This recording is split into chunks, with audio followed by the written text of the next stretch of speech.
I think it risks significant fallout for sure. First of all, it's not a tariff. A tariff is something that is used to protect domestic manufacturing. So, not only do we really have not much in the way of domestic manufacturing, this isn't a tariff. This is a sanction that is masquerading as a tariff. And I think honestly that a short-term show of strength versus the long-term consequences, I think the consequences greatly outweigh the benefits. And to me, it's impractical, it's counterproductive.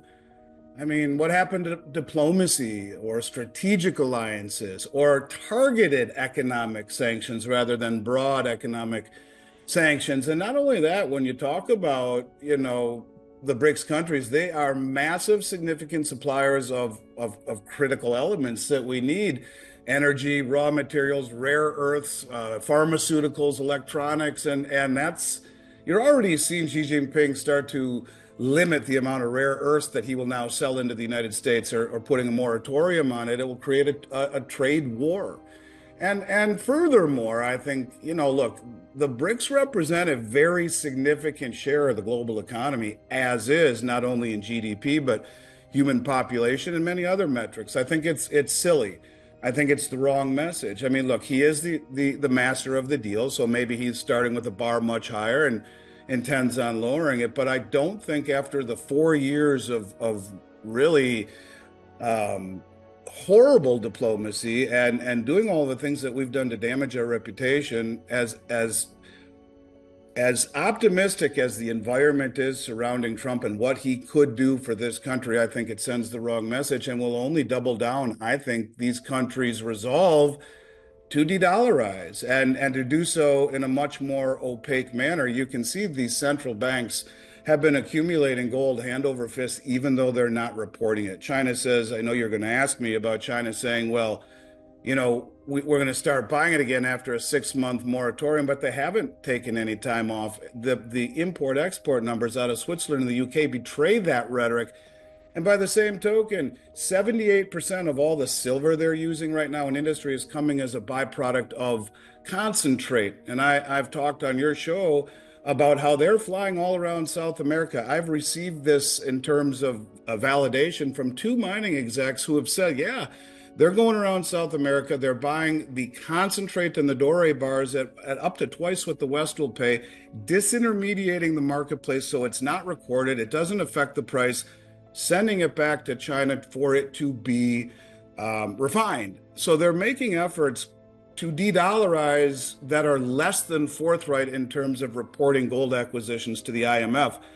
And this will just make them double down not only on their desire to de-dollarize, but in the way that they probably are less than forthright about all sorts of things dollar related, including the acquisition of natural resources. Today was a bad day for the stock market, but in just about every single metric right now, you guys, in just about every single metric, the market is massively overvalued. I mean, literally, it's the everything bubble. And, whether it be the Buffett indicator, where the stock market grows faster than the economy, basically what we're seeing right now. And currently the Buffett indicator is at 206, which is 142% above its long-term average of 85, going back to 1971. You can talk about the price to sales ratio on the S&P 500. It's basically saying that it's the most overvalued market relative to its total sales maybe ever. I mean, it goes way, way back. And when you talk about the insider selling, it's 6-1 right now. You have 6 insider sales for every 1 insider purchase. And that's not a good thing. Jeff Bezos has already sold, just in this year alone, 12.5 billion worth of Amazon. Just last week, he did 1.25 billion. Zuckerberg is up to 2.4 billion. Last week, 153 million more of Meta stock. And the insiders with NVIDIA have sold almost 2 billion year to date. And so as corporate execs are cashing out, individual investors have never been more bullish. In fact, recent poll says 46% of investors see a 10% less chance of a market crash. And this is the highest percentage since 2006. So yeah, I mean, it's ominous for sure to see the insiders bailing and the market at all-time high valuations, the euphoria surrounding the Trump risk-on trade.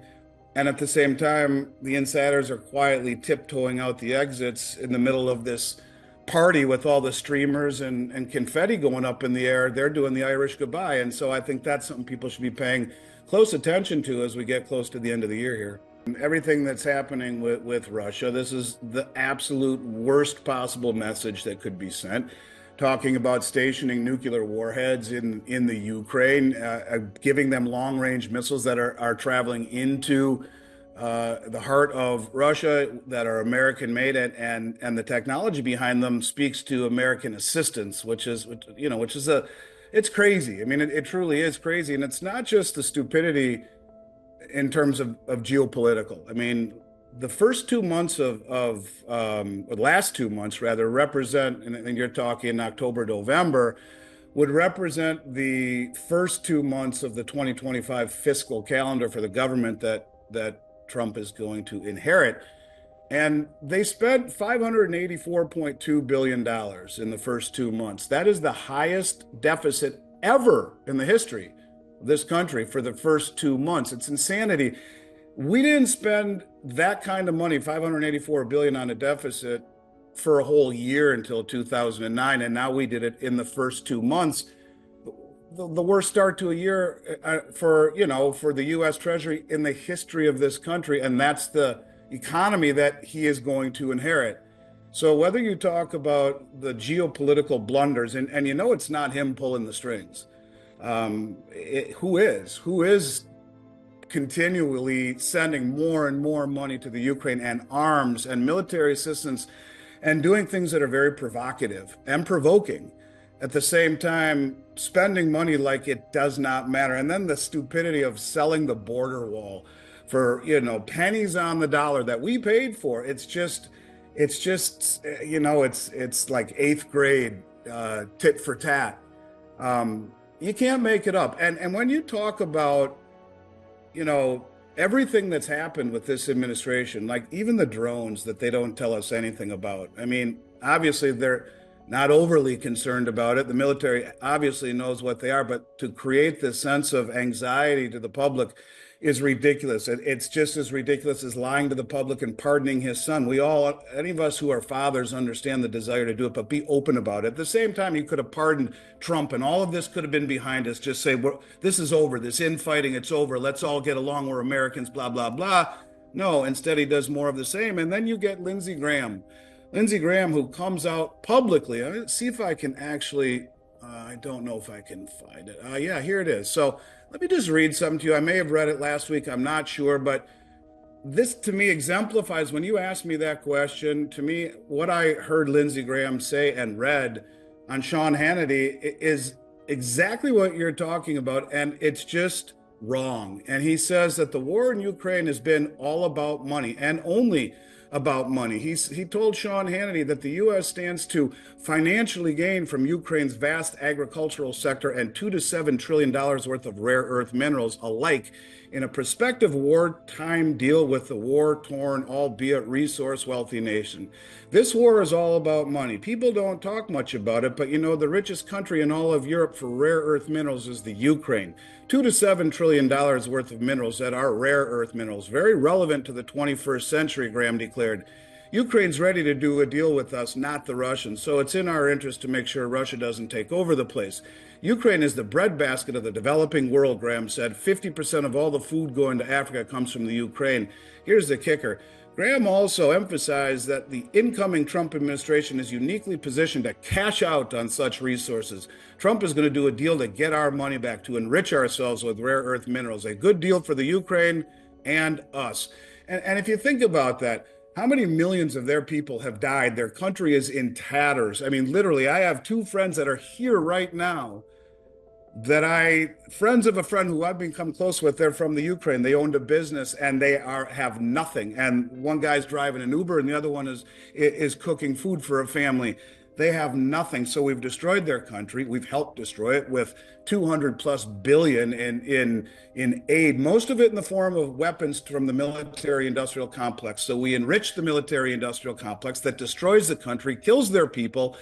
And then BlackRock comes in and rebuilds it, has all the contracts to rebuild it. We have our thumb right on Russia, and then we get to exploit all of their rare earths. It sounds very similar to what we did in Iraq, where 20 years ago we invaded them under false pretenses. We're still there. We're still controlling their natural resources, sanctioning 14 of their banks. At some point, even when you look at what's going on in Syria, it's about oil. There's a pipeline that would have gone through Syria, which would have completely destabilized, and I think it was from Qatar, completely destabilized Russia's stranglehold on the energy to Europe. And instead, Syria said no. So they're taken out, and their country has been devastated. Devastated, like worse than Iraq, and we, because of our sanctions, they can't even get medical supplies for the children or the women. They can't rebuild their destroyed infrastructure. They're starving to death, and everywhere you look, the U.S. has their fingers in all of this. It's just time to put an end to all of this, and that would be my wish. It would be my wish that Trump would be far less of an interventionist and far more protectionist, and bring people home, secure our border, stop spending all this money, stop meddling in everyone's affairs. And they're putting this on overdrive right now, Elijah. To your point, he's going to inherit quite a mess, not only politically, geopolitically, here at home, socially, morally, the whole nine yards, spiritually, even. The whole thing is just bizarro world. So he can't get here fast enough, as far as I'm concerned. And he will not be inheriting such a pristine, vehicle as he might wish. I think he's got a lot of work in front of him.